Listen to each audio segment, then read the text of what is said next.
All right, there we are. Okay. So, Best guys, behavior now.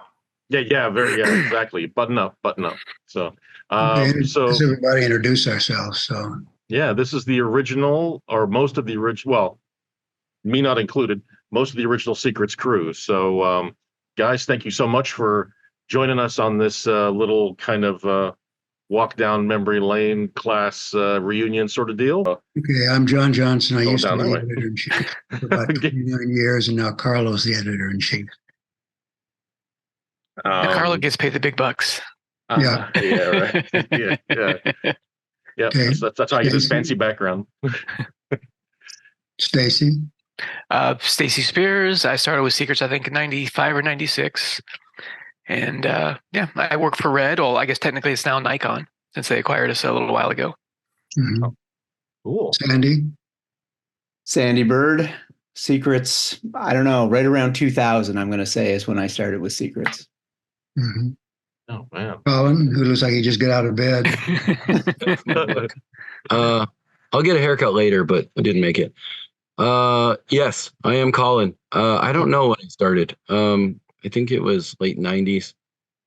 Yeah, probably like 97, 98 or so. Mm-hmm. Piero. Yeah, Piero Gabucci. I'm still with Secrets, actually. So happy to and proud to still be associated with John and now Carlo. So Secrets has been a great family. Yep. You add up all our ages, we go back to the pyramids. So. Just about. Yeah, and for what it's worth, I started, I think it was in the tail end of 2013 is when I started. So, yeah, I still have that new car smell compared to you guys. So, yeah. Look, I don't think I ever resigned. I don't know that I'm with Piero. I'm still here. I don't think I resigned or anything. So that's right. You're going to be getting a whole article from you, Sandy. Yeah, you're still with us. We charge all of our expenses to your bank account. Yeah, exactly. Something like a whole that. load of bills are coming your way there, Sandy. Well, guys, again, thank you so much for joining us, and on this call across the country. I appreciate you guys making the time. It's well, technically it's multiple countries span around the world. Yeah, it's intercontinental, international call. Yeah, so this is the 30th anniversary of Secrets, and I guess it's a testament to John and having the original idea and how it's just sort of grown and evolved and it's still going now.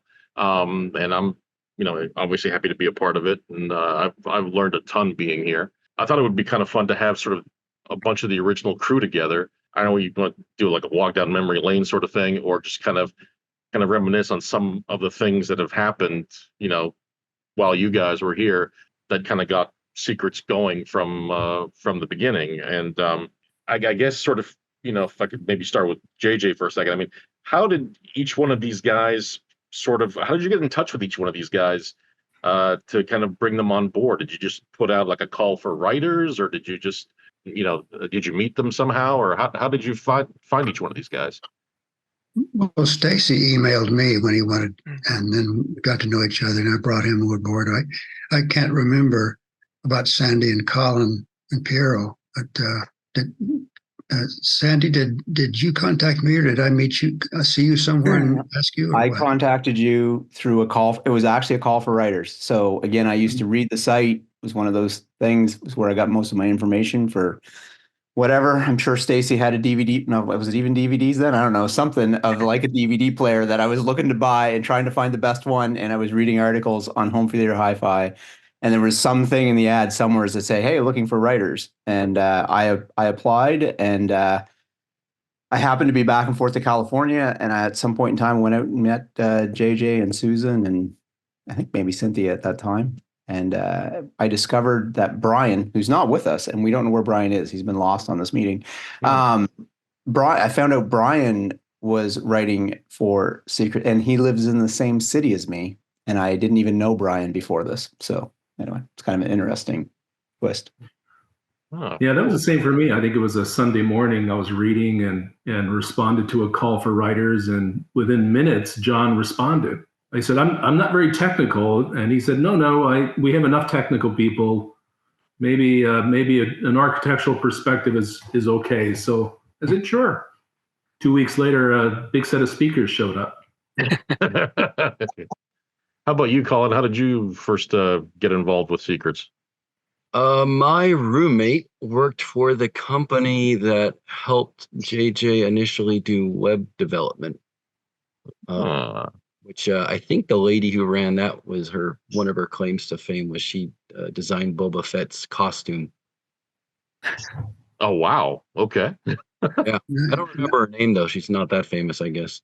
And I did all the HTML in those days. We had very low expenses in that period of time, and we started going to CES. The flights were cheap, the food was cheap and really good, and the hotels rooms were cheap and really good because the hotels wanted you to stay there. They didn't want you to leave and go somewhere else. So they made the food great and the rooms great, made it just like an entire world there at each hotel. It was really, really a lot of fun. Now, didn't you love the Palace Station? Wasn't it the hotel you always went to? Yeah. Oh my gosh. God, I think the last we stopped. I think we stopped CES. I think in 2017 or 2018, and started. That it wasn't worth going anymore because there was no audio. But I imagine back. But it was still kind of a separate show. I mean, you had some at CES, but they had a little separate show. At least the high-end audio folks had the separate show down the street. Oh, the Alexis Park. Alexis Park. Yes. Yeah. Oh, I didn't realize that. Okay. Alexis. Yeah, Alexis Park. And how big was that show back then? It was that hotel or motel. It was a good size show. Yeah. I mean, it was sort of a park of individual kind of motel-ish kind of rooms that you walk through a courtyard to get to. Oh, wow. But it was close together, unlike CES where you got to walk miles between hotels. Right. And we took 10 people too at some of those early meetings. 10 people? Thankfully, that was before me. I don't think any magazine takes 8 people anymore. It's just too expensive. Yeah. Yeah, I mean, last at Expo, I think Stereophile only had like maybe 4 tops, if that. So it's 10 is like astonishing. I can't even like wrap my head around that. That's a lot of people. And we spent 10,000. A lot of secret shirts. I still have the windbreaker. I think I've still got I was gonna say, I'm pretty sure if I could go dig some of those out of a closet somewheres here. Oh man.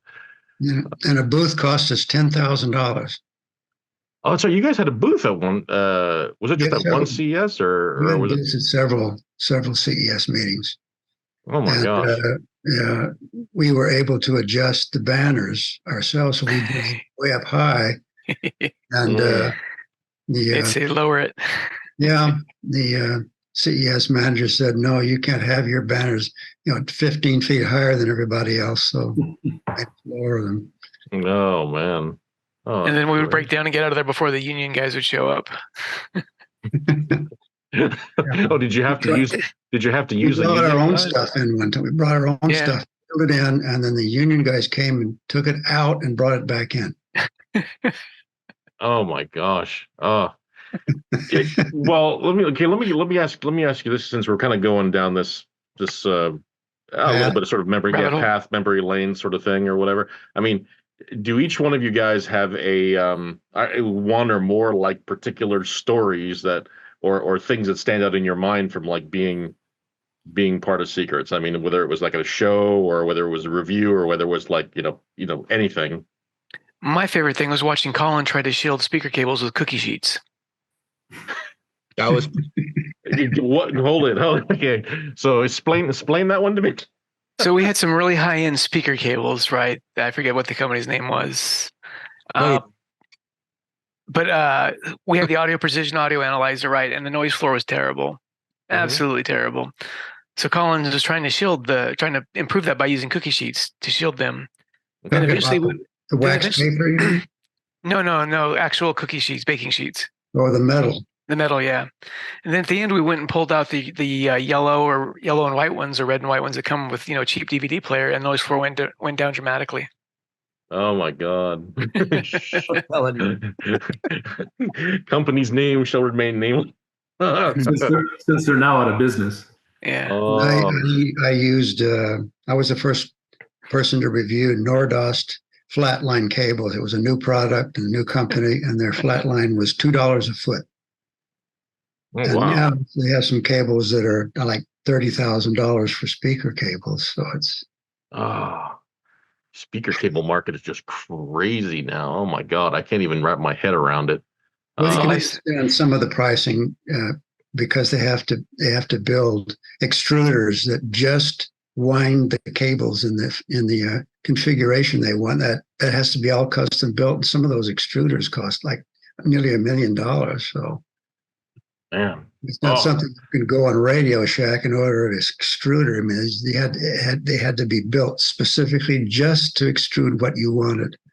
oh my That's gosh. part of the expense, but still, 30 grand for a pair of speaker cables is a little much for me. Mm.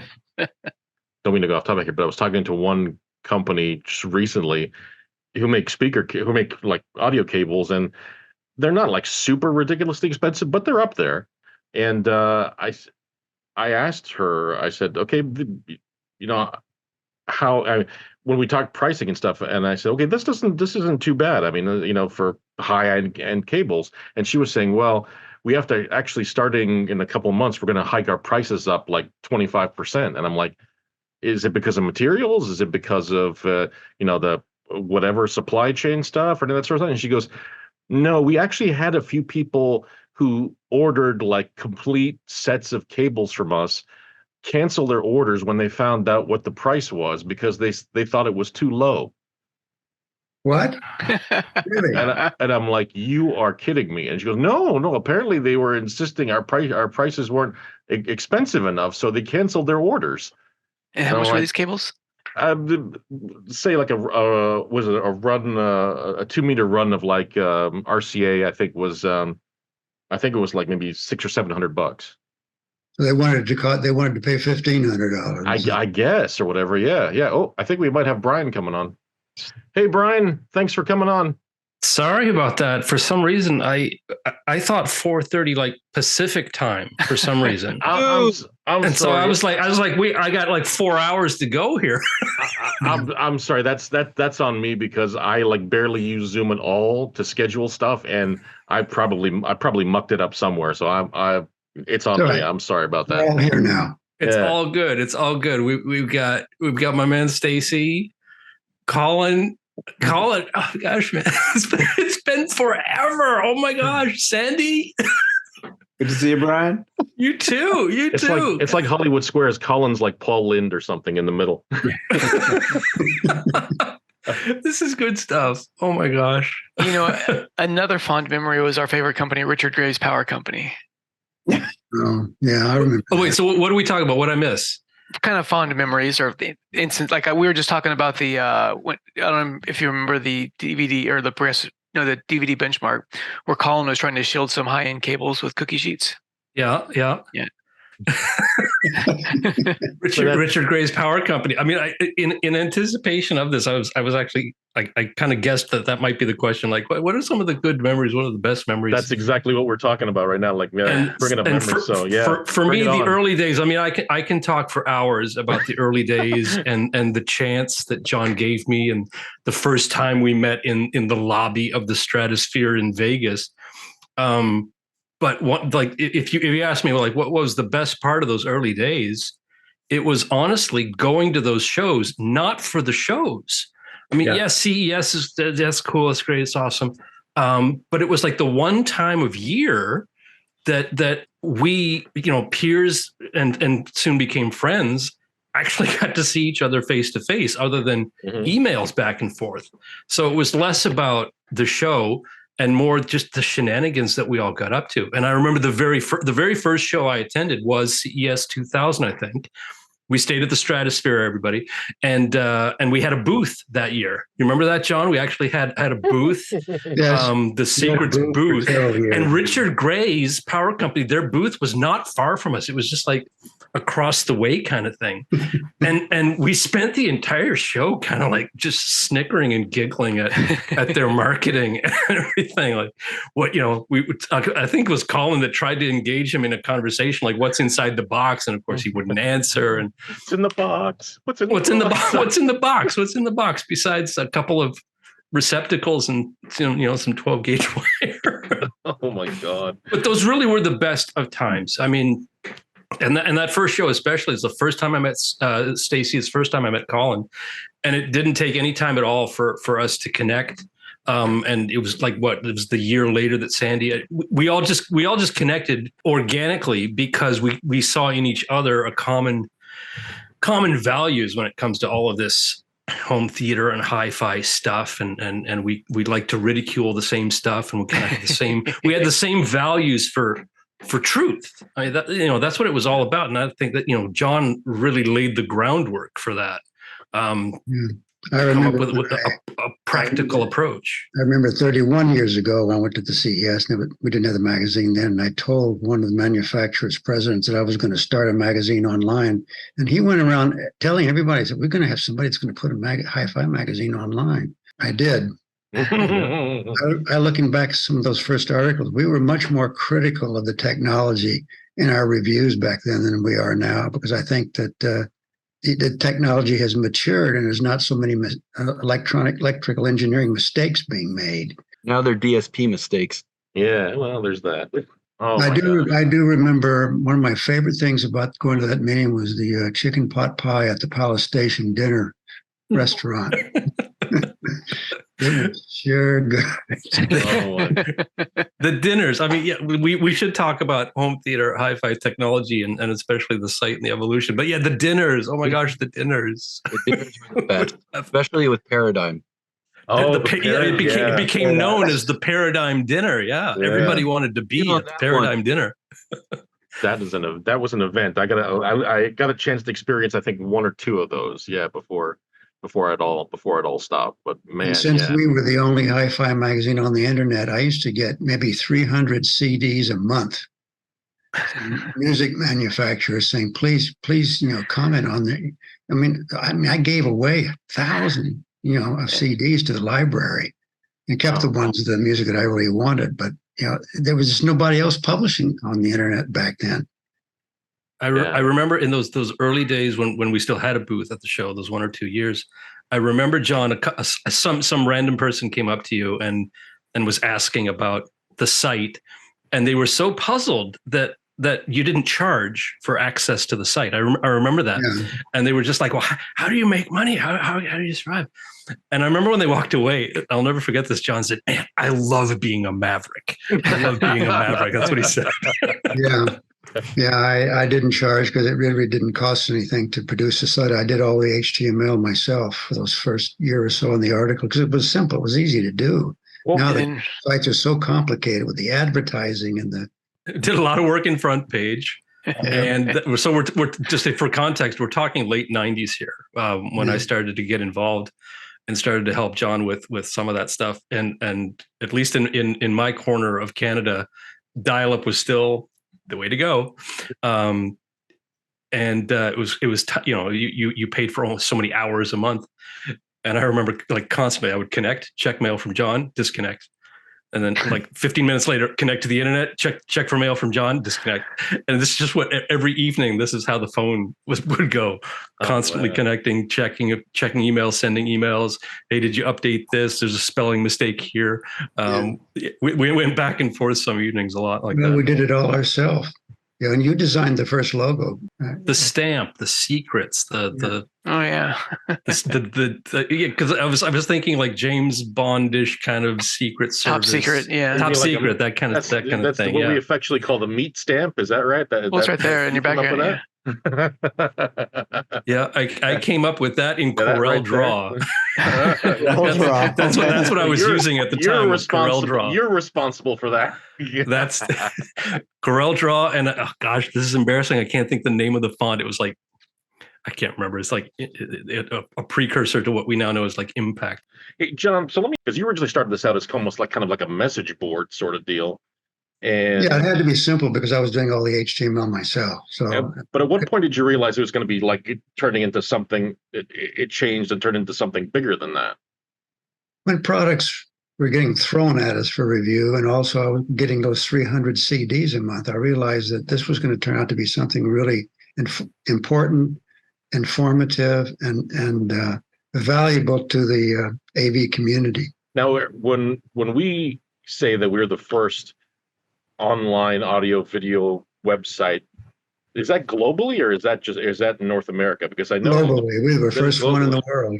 Wow. Okay. Because I think Soundstage was like maybe a year later or something like that. But Something like that. yeah, I all don't right. remember. I was so occupied trying to keep the website running. I didn't read I didn't read other hi-fi magazines. I just didn't have the time, so I had to figure out I couldn't bench test things for a while, and it really upset me that we just had to deal with subjective opinions about the way these things sounded. I tried to figure out what language can we use to describe stuff, that bore everybody out of their minds. And then when I got the audio precision, I think maybe after 8 or 9 years, I can't remember. It's been around for a long time, and it was $26,000, which was a lot of money in those days. Oh yeah, those things still cost a chunk of change now. Even their cheapest one, I think, is only like 16,000. That just came out. So yeah, they're definitely it's definitely a hell of an investment to do that if you're going to do it. The audio precision changed everything for me, but the problem was that I didn't know how to use it, and so I was guessing a lot, and I finally, and it's taken me a long time to develop tests that I've saved as tests to do exactly what I want to do. And I've gotten tests from other manufacturers to test DACs. The digital stuff was a lot more complicated than I was understanding. The analog was easy, but the digital tests I got mostly from other people who designed DACs and things like that, and had their audio precision tests already set them. They just sent them to me, and I tried them out and modified things. So it took me at least 10 years really to get some standardized tests. And so, but it was a logical evolution. Like those very first days, none of us had anything, and I remember some of the very first product reviews I wrote. Yeah. The very first ones, I was emulating what I was reading in the printed magazines. Using phrases like the veil has been lifted. The veil's been lifted, or the tweeters have a certain papery dryness to their sound, and but it didn't take long to realize that was bullshit. It really was, and again, that's using the same phrases, for every product. There was nothing to distinguish the products, so that was really why I tried to emphasize the bench testing along with subjective opinion. It would be nice if we could bench test everything, but it's just not logistically possible. Yeah. Because I mean, we have I think about almost 20 guys now, and some of them bench test, but a lot of them don't, just because they don't have the gear. Don't have the gear, and a lot of them just kind of, they much prefer to keep it subjective. I mean, I think between me, John, Craig does a little bit of bench testing just on speakers though, and I think Isaac's doing some bench testing. So it's basically about 4 or 5 of us, and Jim are doing bench testing. So about 5 of us. And there's really only maybe 3 or 4 magazines in the world that do bench testing. Yeah. Well, some just don't believe in it. The ones who can't afford it's a lot of work. But you also want to correlate, the bench test to something that you can listen to, right? Right. Mm-hmm. Right. Absolutely. Sometimes you realize that what you like is not actually accurate. Yes. Mm-hmm. On that, because we have this sort of ideal of, I hear the pure audio, therefore it sounds better. And that's often really not true at all. But, if you look at music recording studios don't have a standardized playback curve, and it sure as hell isn't flat. If you actually up a system to give you flat in room, it sounds pretty boring. And I killed myself for a long time chasing that, trying to like it. And eventually when I just released myself from that, I was like, okay, fine. And I've been happier. I was kind of the same way. I was expecting to a perfectly flat speaker, and in my room, and figuring out why a speaker was sounding the way it was sounding in my room, and isolating what I liked and what the measurement looked like for something I liked, for me to realize it's okay, flat speakers, no, it doesn't sound right. That's not the way to go at all. And it took me a while to figure that out.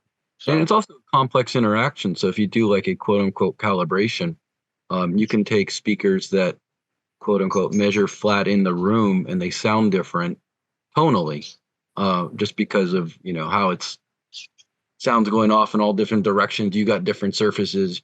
You take the same you do all the EQ to get the same curve, however it's measured, and it'll still sound different. The K times effect perception of amplitude. It's a big mess, and I think in my opinion, it's better just to acknowledge it's a mess and own what you like. If you like it, you like it. Cool. I talked to the president of one manufacturing company that just builds amplifiers and preamplifiers. They don't do speakers, and their amplifiers have a certain distortion profile. And I said, why don't you build a big amplifier like this, make it single-ended and very, very low distortion? He says nobody will buy it. They all want an amplifier that has a flavor to it, a sound, which is the distortion profile. Just want to say Brian was way ahead of you guys on figuring this out, because I physically live close to Brian. And I remember going to Brian's house, and Brian had, and I don't know if we're allowed to say because they may advertise with the magazine still, I don't know, but he had these great speakers from this great manufacturer. And he has a wife named Rhonda, I believe. Still Brian? Yes. Oh, absolutely. Yes. Absolutely. So Rhonda had face cloths. And so Brian had these lovely speakers with these face cloths over the tweeters. And he said, they sound way better with those over there than they do without. So he had figured out what Colin now knows a long time before, actually. Those speakers were a little on the bright side. And I actually, the front grill cloth was black. So I actually went out and bought 2 like face cloths, dishcloth in black, and just kind of gingerly draped them over the top, over the tweeter, just to just knock down that knock it down a little bit. So, I mean, for me, it wasn't difficult to what was my pursuit. I mean, I love music and there's 2 guitars sitting right here. But for me, my first passion or my principal passion was always motion pictures and sound, which was quite a bit more grounded in standards, like video especially. That wasn't hard at all. We had a standard. It was measurable. This picture is correct. If you don't like it, tough. The display device is spitting out the correct image. And for me, sound kind of just followed along with that, like it flat or as close as we can get to flat. And if it sounds too bright, well, that's kind of tough. Turn it down a little bit. Yeah, I remember one time Sandy was over when I had the room downstairs, which with all that dampening material, and I think it was something like Bare Naked Ladies, where I put that on and I put it on awfully loud, and I could see in his face he was just like, because it was one of those highly compressed, modern mixes, and I could just tell he was going, turn down the treble, Oh man! So you introduced veiling then. Mm-hmm. Oh man! For you, it wasn't a veil was lifted; the veil was put on. You put on a veil. Yeah, yep. Every so often you need a good veil, You just. Oh man! I'm curious to know what each of your sort of like your first reviews for the website were. I mean, you guys remember at all what the very first thing you guys did a review of? For me, it was Crix. So many speakers. Crix, Krix. Australia, yeah, the Australian ones, right? I had a pair of Crix speakers, and I was testing them, and I didn't have the audio precision. I was doing some listening tests, and I put on a 10 kilohertz sine wave. And my hearing, human hearing starts to fall off really fast as you get older. So I was already maybe 45 years old, and I couldn't really hear it. I couldn't hear it.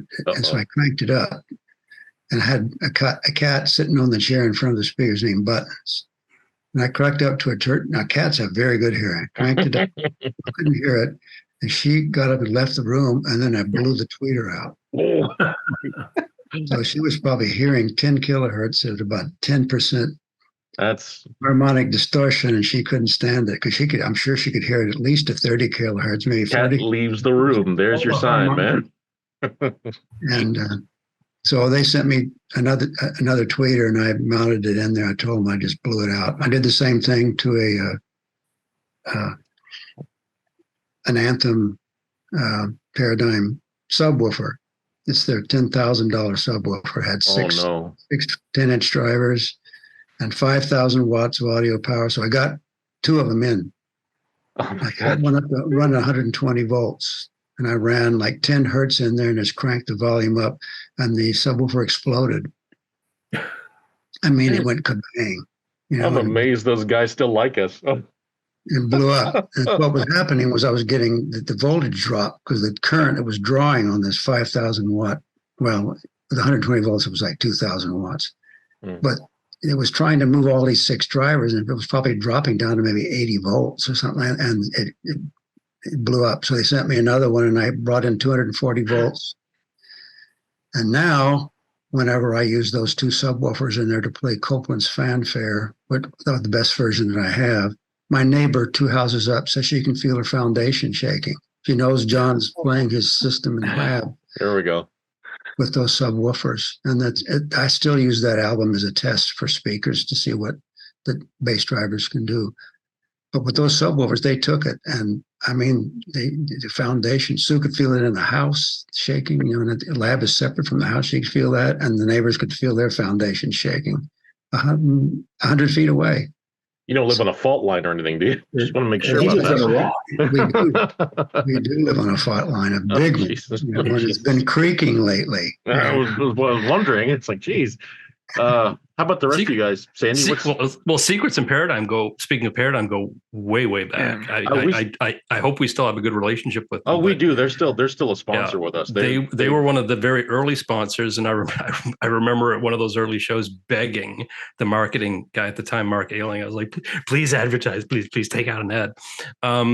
Maybe me being, Canadian had something to do with it, but they were one of our, not the first advertiser, but one of the first. And I think they just liked what we were about, the honesty, because that was a lot of the values that the 2 Vandermarle brothers, the founding guys, put into it.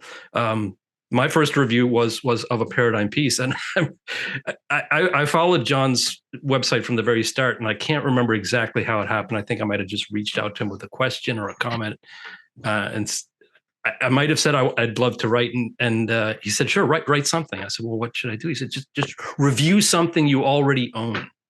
And I'm sure if you go searching for it, it's probably in the archive somewhere, but please don't. It's probably embarrassing. But I did. I reviewed a center speaker. It wasn't even a set. It was like just this one center speaker, and I wrote a piece on it. And it was. I'm sure it was horrible, but I got better pretty quick. So you're answering all the questions that were asked before you were on the call. So good job. I remember at one point, I think Colin wanted to record his baby crying and take that to some of the listening things just to see how people would react, because he knows what his baby sounds like crying. So yeah, she got good dynamic range. Level on my sound pressure level meter all by herself. Actually, what do you guys look for when you're reviewing speakers? I mean, what do you for a while, I was just using mostly newly released albums, and I realized, well, some opinions could change depending on the album, because I could be listening to an album that wasn't recorded very well and have an opinion that would have been different had I used other recordings. So I've developed a set of recordings that I always use, and then I listen to newly recorded stuff too, but I base my opinions on a standard set of albums that I know what they're supposed to sound like Diana Krall's voice. I recognize that, and Tony Bennett's voice. And then I listen to some recordings that have really high violin notes on it and piano, where you can hear the articulation of the pads hitting, that kind of stuff.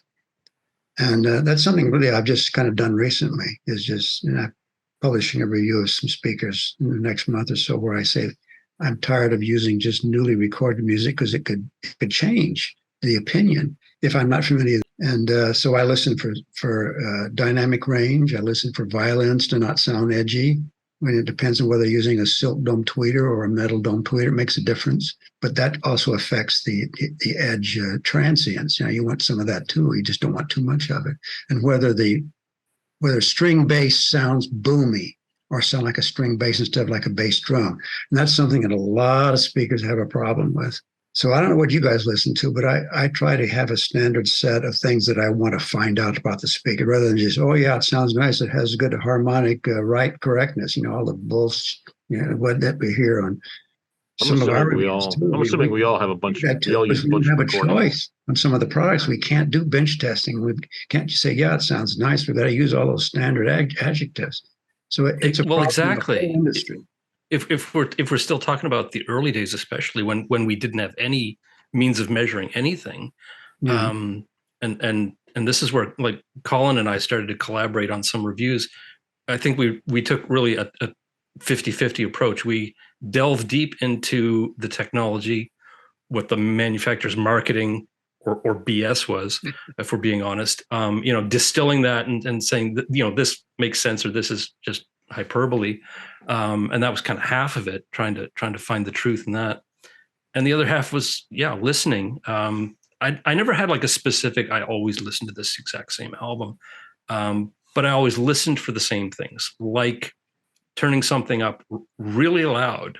And does it hurt, or does it sound, or is it like some really well recorded stuff? Like most of Dire Straits stuff is very, very well engineered, lots of dynamic range, and just listening. And does it hurt, or does it put a smile on your face?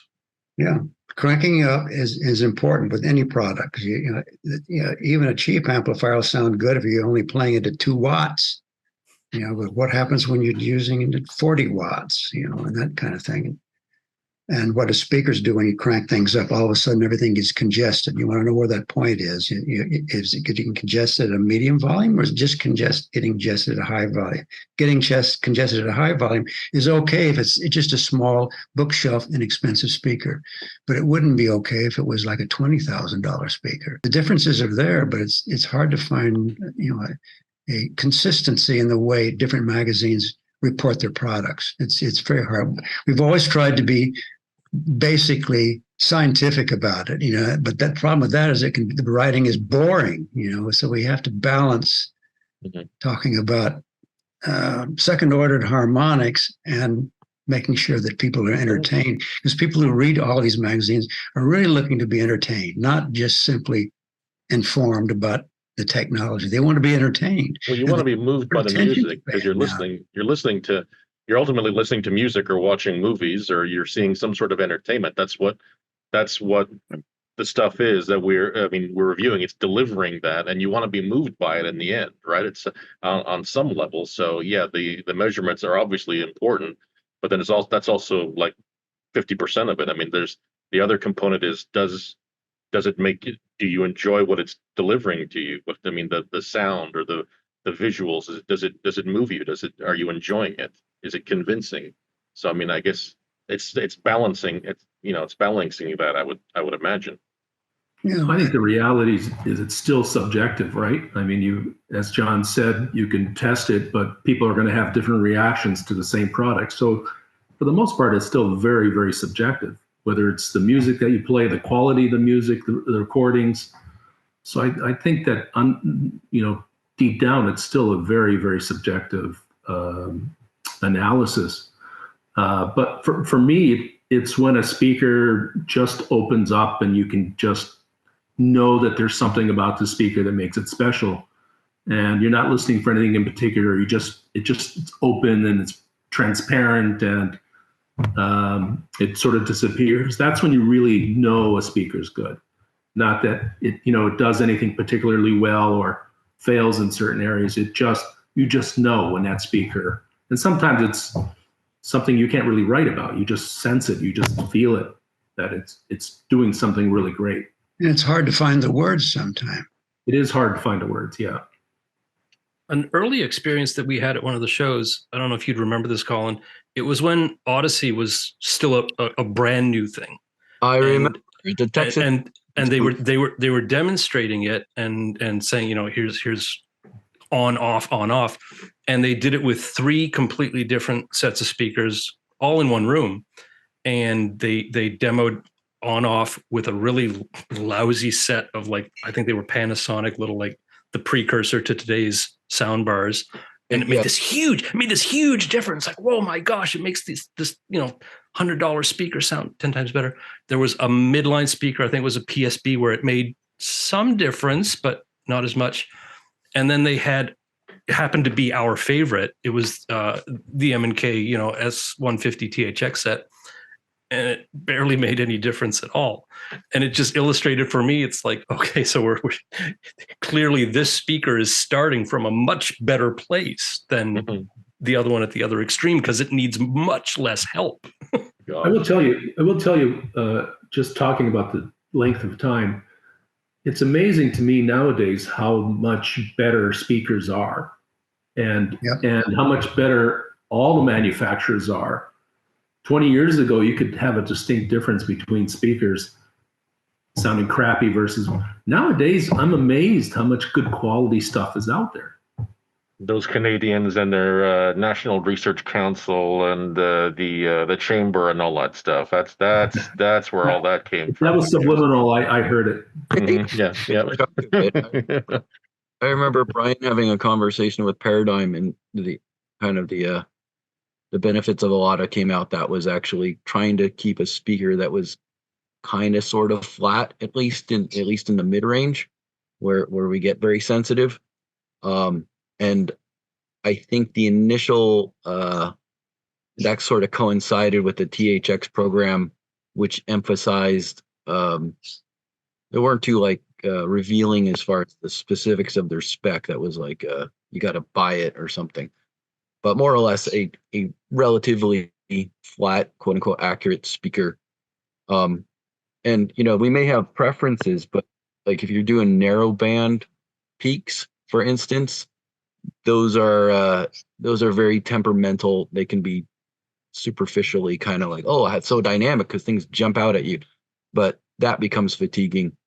And somewhere around 2000 or so, you started incorporating computer modeling with I remember Paradigm they built their own anechoic chamber, but they had a little spin. They were one of the first to do the actual spinorama, so they just rotated the speaker.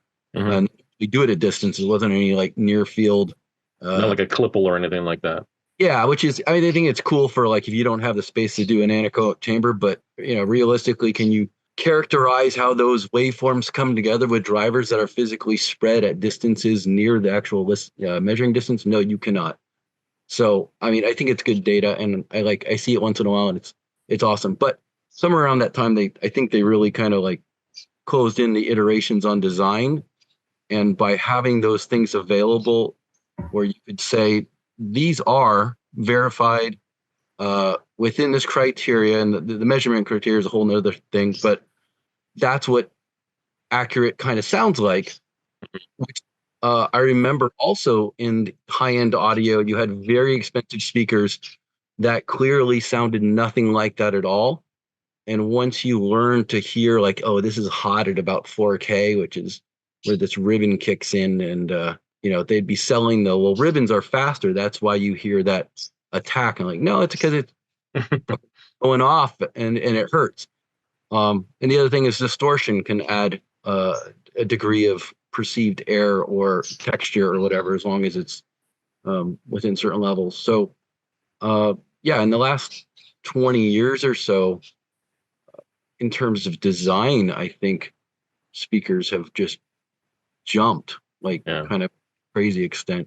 Well, I think it's partly because the technology has matured, and there are thousands of different drivers that a company can purchase. And it's just, you have to decide on marketing, say, what price point do we want these speakers to be? How big do we want it to be? How many drivers do we want? How much do we want to spend? And I'm testing a little bookshelf speaker right now. It's $750 a pair. And that sounds actually pretty good, better than I thought it would be at that price. And what they've done is the enclosure is just covered in black, plain flat black. So they put all the money into the drivers, and I can hear the sound. I can hear the sounds. You have to see. So I don't know what drivers they purchased for this, but you can just say, I want this driver, and we have experience with this driver and that driver, and let's put that in there, and no inside duct work or anything like that to keep the price down. So you just have to decide on what price you want to pay, and then the drivers are already there. And what I'm finding now is this new AMT drive, air motion transformer, I think they call it, and the treble is really good. It way outshines the little woofer they put in there. I wish they'd used a better woofer, and it's one of the things I suggested in the review. And what I found when I did the bench test, is that the crossover point was 2.9 kilohertz. The distortion was pretty high until it got to about 2.9 kilohertz, and it was third ordered, which can be kind of raspy. And then the whole thing just inverted, and it was switched to second order harmonics for the whole treble that air motion tweeter and second order harmonics sound nice. So that's the only new technology I know in speakers is this air motion transformer thing that seems to be popping up everywhere I can see. Bill and Jerry Vandermarl always said that the genius that they brought to Paradigm was not the speakers themselves. There's any number of people. Colin can design a great speaker. Believe me, he can, and he's done it. The genius is how to make that good speaker, times 10,000. Right? To manufacture it consistently. Is the real challenge for a manufacturer, and something that they perfected over the years. I remember Ken Kriesel boasted that every single one of his speakers got tested at the end of the assembly line, which it was not the norm at the time, and I suspect still isn't. And maybe that's what put him out of business. I don't know. But that consistency of getting every speaker on that particular model to sound exactly the same as the previous one is the real challenge for manufacturers. It's not too hard to make a great sounding speaker. It's a lot harder to make 10,000 that are exactly the same. Paradigm was pretty incredible. If you did the factory tour, they showed you how to make it, and it was not just making, but warehousing and order forecasts and stuff. How they stock things. I mean, hell, they'd take a veneered MDF or whatever it was, and then CNC it and just like glue and fold them at one time. Boom, you're done. Their CNC was so accurate it could cut through the MDF, but leave just enough of the vinyl veneer so that it didn't fall apart, and it just folded. The vinyl is what kind of brought it together and glued it. They glued them. They glued it. That's all right. I've seen it. I was up there last year when I went to visit my mom. I popped over to Paradigm and stuff, and it just amazes me every time I'm there. Just like the facility they got, and they've consistently just enlarged it and just made it. I mean, it's just incredibly impressive how precise, and they know where everything is and how everything is supposed to go, and the chamber walking in there and everything. It's a hell of an operation. It really, really is. It's so cool going in that place. We didn't plan for this reunion to be a love letter to Paradigm, did we? No, that's what I said. Well, let's talk about video for a second. One of the things in the early days that always frustrated me is we never did enough with video, and that's because we're talking about an era where most home theaters had a 32-inch CRT. That was the display device, unless you had a lot of money or were very clever like Sandy, who was one of the earliest eBay adopters, I swear. Yeah, he was one of the earliest people to just jump on eBay, and he would buy a beat up NEC 3-gun CRT projector. And then he would go back to eBay and he'd buy a replacement green gun because the one he got in the projector was always burnt. Green was always burnt, and he would replace those. And then he was one of the first ones to use a PC to play the DVDs, and upscaled using the ATI video card.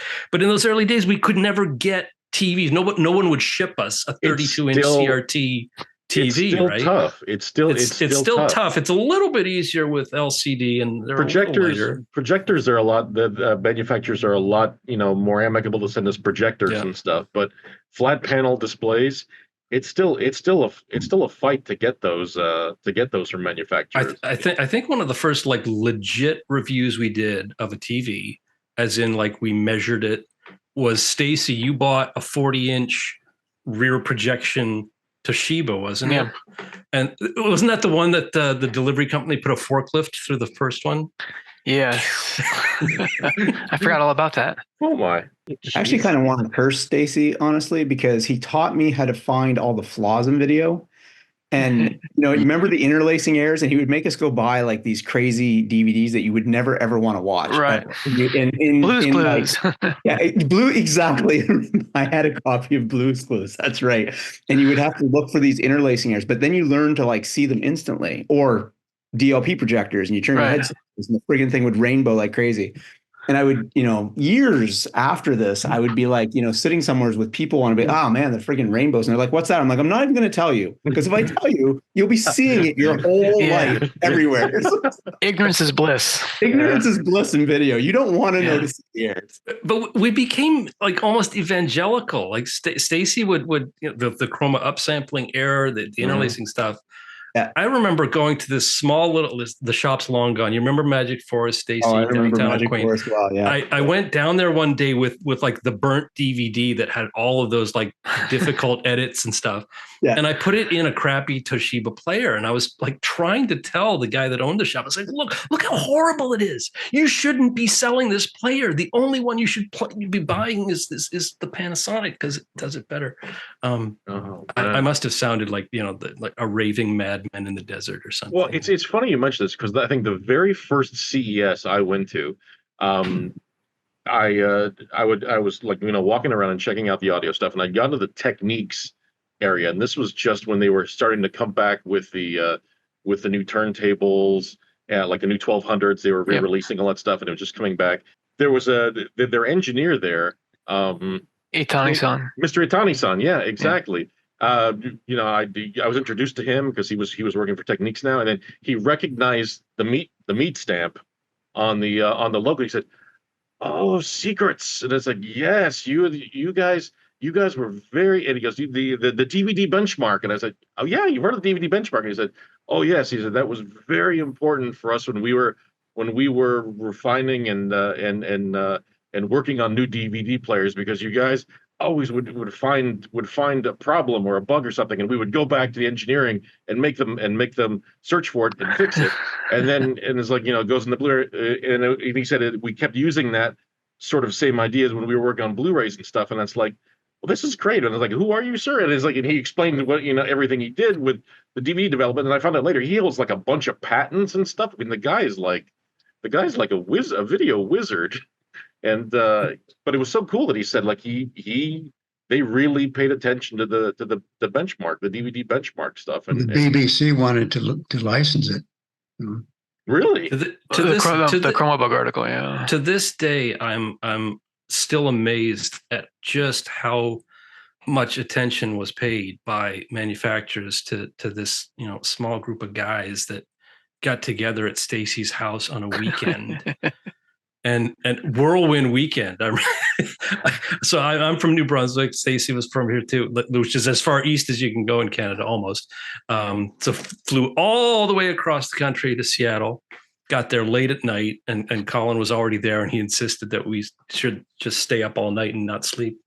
And the next morning we went to Denny's, had some breakfast, came back, and we just did DVD players all day long. And we got the Pagliacci pizza, right? Yeah. Oh, yes. Yeah. Awesome pizza downtown there. How many DVD players did you guys go through? Well, it wasn't so much a lot of players. It was just a lot of tests. A lot of tests. Batteries of tests. It was almost like assembly line. Stacey put me on the Wickel test disc, and we set up the 30-inch Princeton, which was one of the earliest 16:9 CRTs. Beautiful TV. Beautiful display. And all day long I was just going through that disc. That was a beautiful TV. I remember the next morning, it was like Sunday morning. I woke up super early because of the time difference, and I grabbed a movie from Stacey's legendary DVD collection at the time, and I watched a whole movie on it at like 30 inches from the face of it, because it was such a novel experience at the time to see the things you got progressively scanned with the benchmark probably sped up the improvement of DVD players by about 3 years than it otherwise might have taken for the industry to realize all the problems, because they kept focusing on what it would do rather than what it would not do, and they needed to focus on what it could not do. Very much so. Very much so. That was one of the first things I first noticed when I first found out about Secrets on the web. How I first became familiar with it was like the DVD benchmark, and I was looking for a DVD player, and that's the first thing I saw and got interested in, and then I got into the site from there. So yeah. That may have been the reason that we didn't spend an awful lot of time with video in the early years, because the TVs were just standard def, 330 lines, and the rear projection sets, which I bought one. I mean, they would weigh 300 pounds.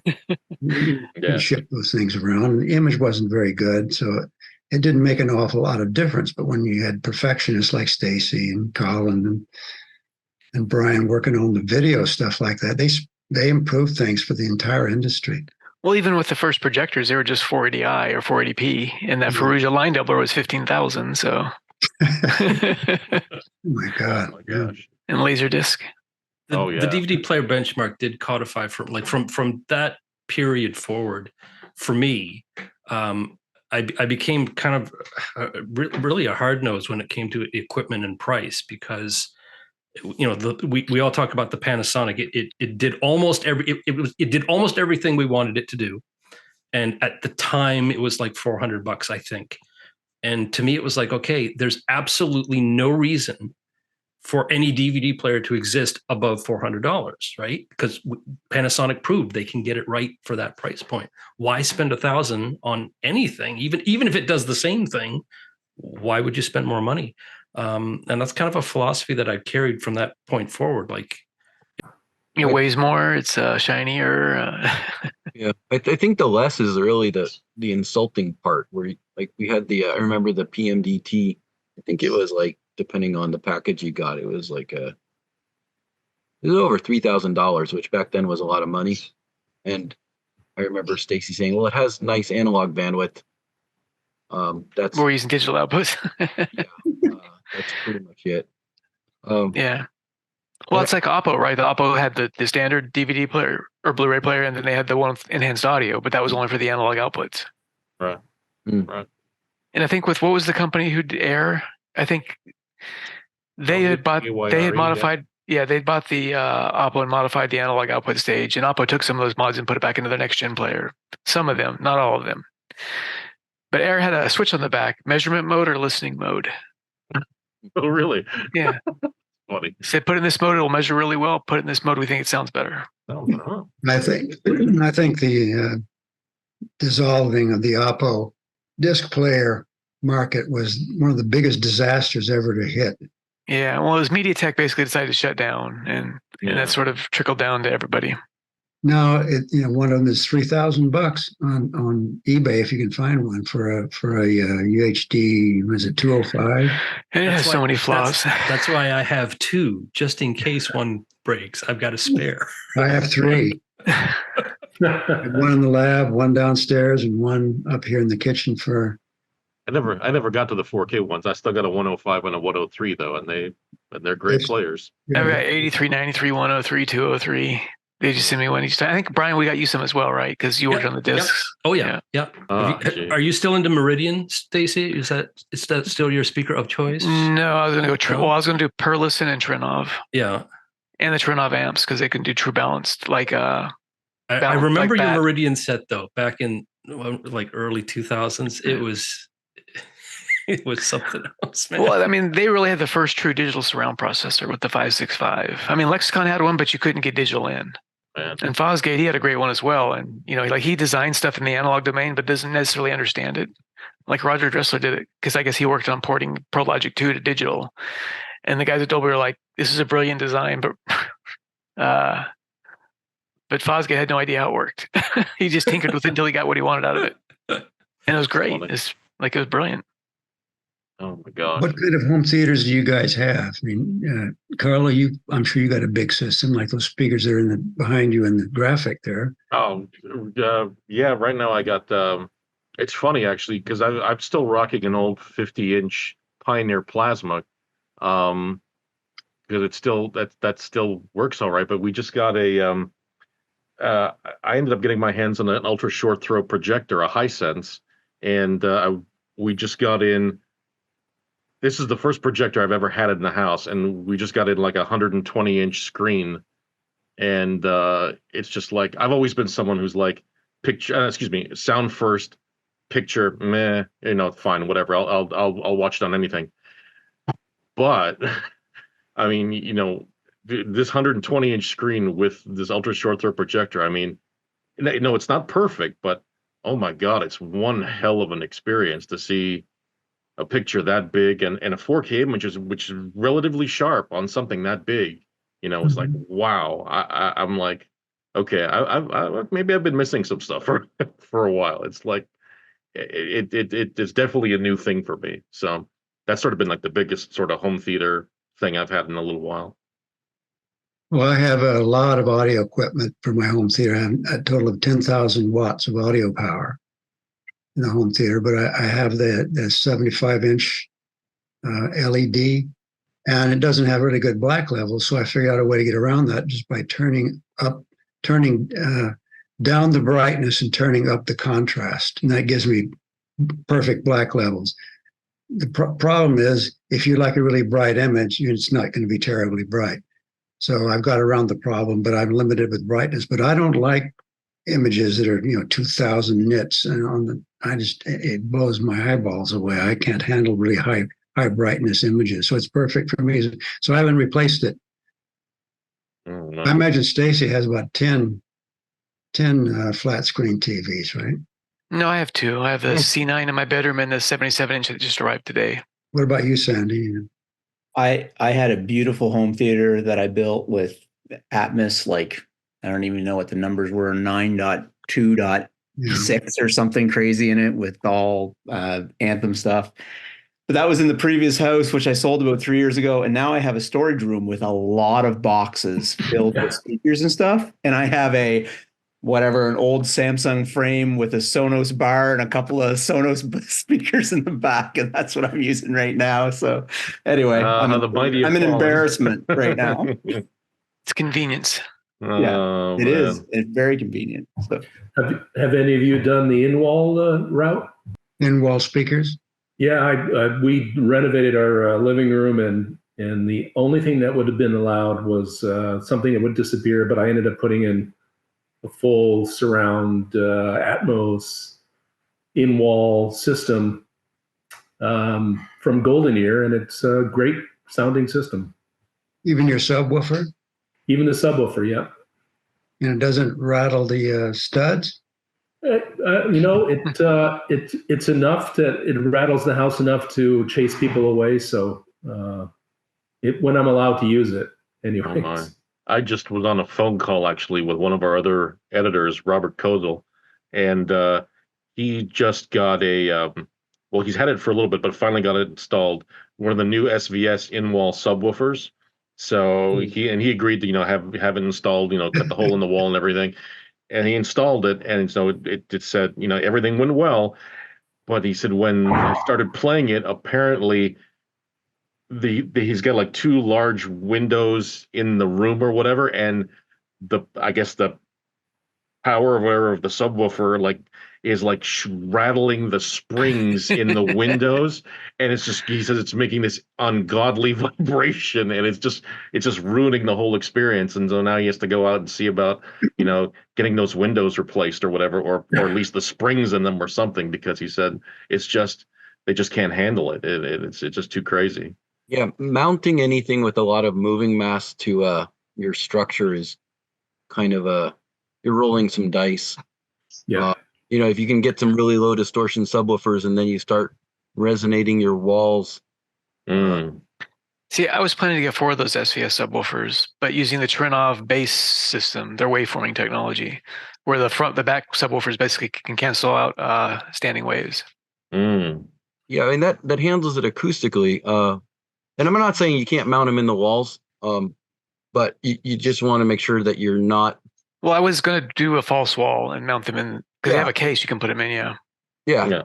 So a similar thing is infinite baffle is a really good way to get the advantages of a larger enclosure. But if you're not careful about how you mount them, some people do manifolds and does a degree of port canceling. Although you can even create jet effects, but or actually just not physically connect them. So you just have a wall built around a frame. It's actually it seems to work pretty well. But Carlo, you were just in the Macintosh house. Oh yeah, the House of Sound in New York. Yeah.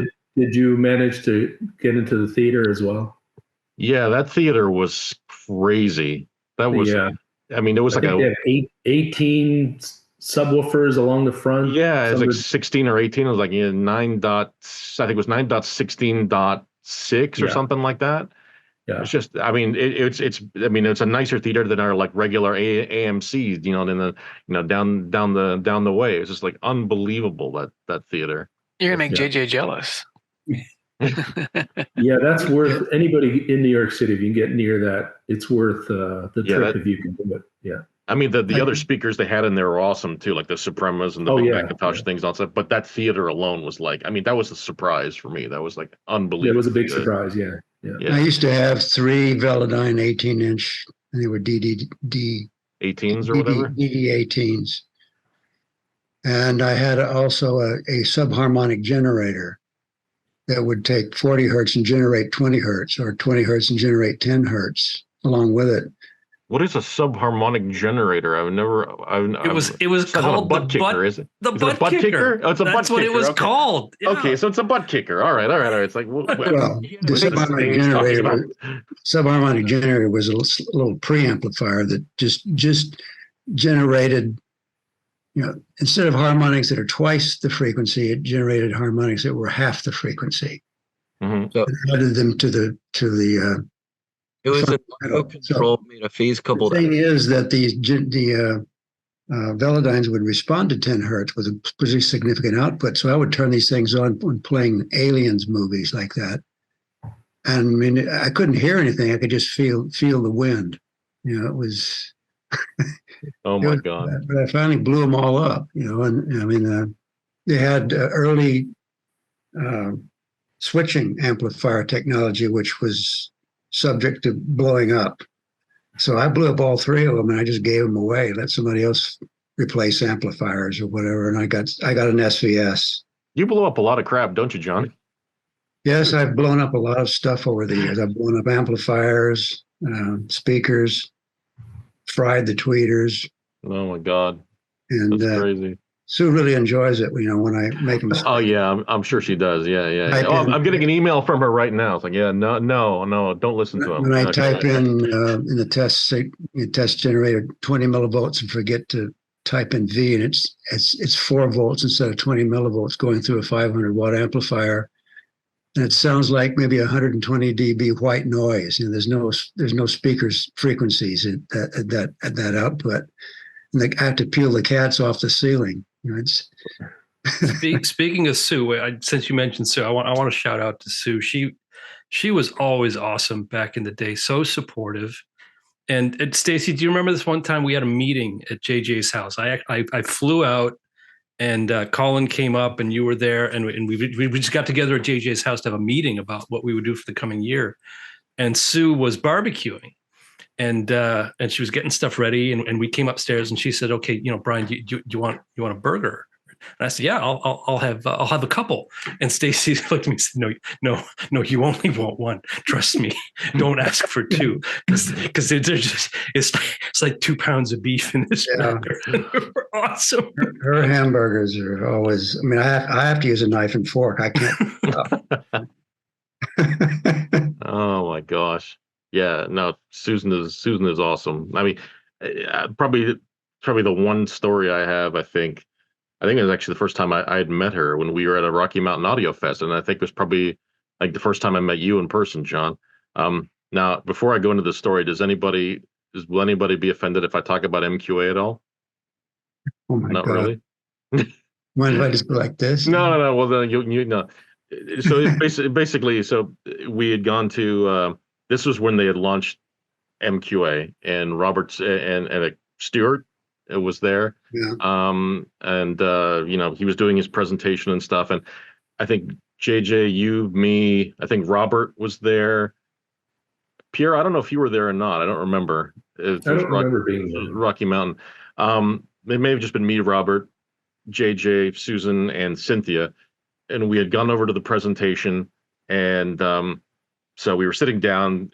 He was up there, giving the whole spiel about it, what it was doing, and the whole little sort of, time smearing thing and stuff. And then they were like in the front row, there was like all these like writers from Stereophile and a bunch of other people, the Absolute Sound and stuff. And they were like, asking all these sort of what sounded like very erudite questions, and like with like, using all these, expressions and whatnot, and nodding their heads and everything. And so this was going on, and then JJ was like sitting there. Then I think he looked at his watch, and he looked over to Susan and Cynthia and said, this is bullshit. We're going to dinner. Come on, let's go. And we got up, and they got up, and then we're looking, and like Robert and I are going, okay, we better get up too. We got up and we walked out of the thing. We just completely walked out of the thing in the middle of the presentation. And it was like, that's like, and I was like, yep, I like this place. I'm going to be here a while. I like this. Yeah. And we didn't cut any slack for anyone, I guess. That was something else. So that was the on the subject of Bob Stewart, I was having some audio dropouts with his player, and he asked me a question that gave me a lot of respect for him. He said, "Are you using audiophile cable or proper wire?" Well, there is that. Some of the best wire I ever had was made by Colin in a Las Vegas hotel room. Do you remember that? It was after CES one night, and we were hanging out. I think it was your room, Stacey, and Colin was there, and he had this his cable making kit, and he had it open on the bed, and he's like, Brian, do you need any RC interconnects? Where do you find stuff to make cable in Vegas in like the middle of the night? He had his stuff, and he just grabbed some coat hangers, I think. I was like. I meant to have it here as a show and tell. I said, I could use like a 3-foot 5 channel RCA interconnect to go between the pre and the power amp, and he whips it together. Yeah, we had 5 conductor coax, I think. Yeah, that's exactly what it was. I still have that cable. I still use it. Yeah, it works great. Best cable ever. Yeah, that's awesome. That's awesome. Hey guys, I think we got like a ton of great material, and from my perspective, it's great to meet you guys. Well, Piero, I know who the heck you are. But it's great to meet you guys and kind of hear your perspective on things, and what it was like when you guys first came on. It's very cool, and I appreciate it. And thank you. And which cat is that, John? That's Poshkin. Thank you for putting this together, and it's always been an honor to be associated with you people. So, yep, great. Yep. Good to see everyone. This has been a real treat. Thanks for organizing it. Brian looks just as cute as ever. And by the way, how many of you for the first time meeting JJ said, I'm working for Burt Reynolds here? I always think of him as the better Burt Reynolds. Yeah, there you go. All JJ needs is like a Trans Am with like a black Trans Am with a big fire chicken on the top. Yeah, that'd be perfect. We went down to the Safeway a couple of weeks ago, and some guy was on the homeless guy begging for money, and he said, "You're a movie star, aren't you?" I said, no, Humphrey Bogart's been dead for a long time. So. There you go. Well, guys, thank you so much again. Really, really appreciate it. And we'll hope maybe we can do this again in a few more years. Yeah, 10 more years or whatever. Yeah, that would be awesome. Bring much. Yeah, thanks for having us. No problem. Anytime, guys. Thank you so much.